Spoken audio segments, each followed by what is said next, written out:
আসসালামু আলাইকুম, welcome back to my channel. Pasta আজ চলে আসলাম ঝটপট লেস মেস একটা 10 মিনিটের পাস্তার রেসিপি নিয়ে। কিভাবে চটপট আপনি 10 মিনিটের মধ্যেই এই পাস্তাটা তৈরি করে নিতে পারেন সেটাই আজ দেখাবো।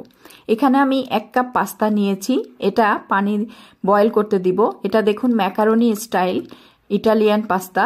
তো পানি ফুটতে দিয়েছি, এই ফুটন্ত পানিতে পাস্তাটা দিয়ে দিলাম। এখন এর মধ্যে 2 চামচ লবণ দিয়ে দেব। পাস্তাতে লবণের কোনো সমস্যা নেই, যতটুকু খুশি দিতে পারেন। ওটা বয়েল হতে হতেই আর একটা চুলায় আপনি তেল দিয়ে পেঁয়াজ, কিছু রসুন স্লাইস করে কাটা আর 2টো কাঁচামরিচ এই দিয়ে দিলাম। এগুলো ভেজে নিচ্ছি। এই ভেজে নেওয়ার মধ্যেই সামান্য একটু যখন পেঁয়াজ, রসুন আর মরিচটা হয়ে আসবে তখন এর মধ্যে দিয়ে দেব একটা ডিম ভেঙে। ফেটিয়ে নেওয়ার কোনো প্রয়োজন নাই, তবে রসুনের স্লাইসটা অবশ্যই দেওয়ার চেষ্টা করবেন। পাস্তাতে রসুন দিলে সুন্দর একটা ফ্লেভার আসে। দিয়ে দিলাম সামান্য একটু লবণ আর গোলমরিচের গুঁড়া। ব্যাস, ডিমটাকে এখন এই পেঁয়াজ, মরিচ, রসুনের সাথে ভালোভাবে একটু স্ক্রাম্বেল করে নিব।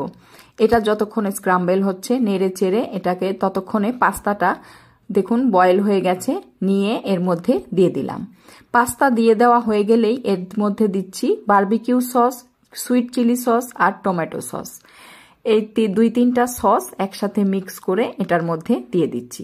অন্য আর কোনো কিছুই দিতে হবে না। আপনারা চাইলে মিক্সড ভেজিটেবলও অ্যাড করতে পারেন, বাট আমি এখানে কিছুই করলাম না। 10 মিনিটে যতক্ষণ শুধু পাস্তাটা বয়েল হতে লাগে ঠিক ততক্ষণ সময় আপনার বাকি প্রিপারেশন হয়ে যাবে। পাস্তাটা বয়েল হয়ে আসলেই ঝটপট এর মধ্যে দিয়ে সসগুলো দিয়ে মিক্স করলেই হয়ে গেল আপনার 10 মিনিটের মধ্যে ঝটপট পাস্তা রেডি ইফতারের জন্য।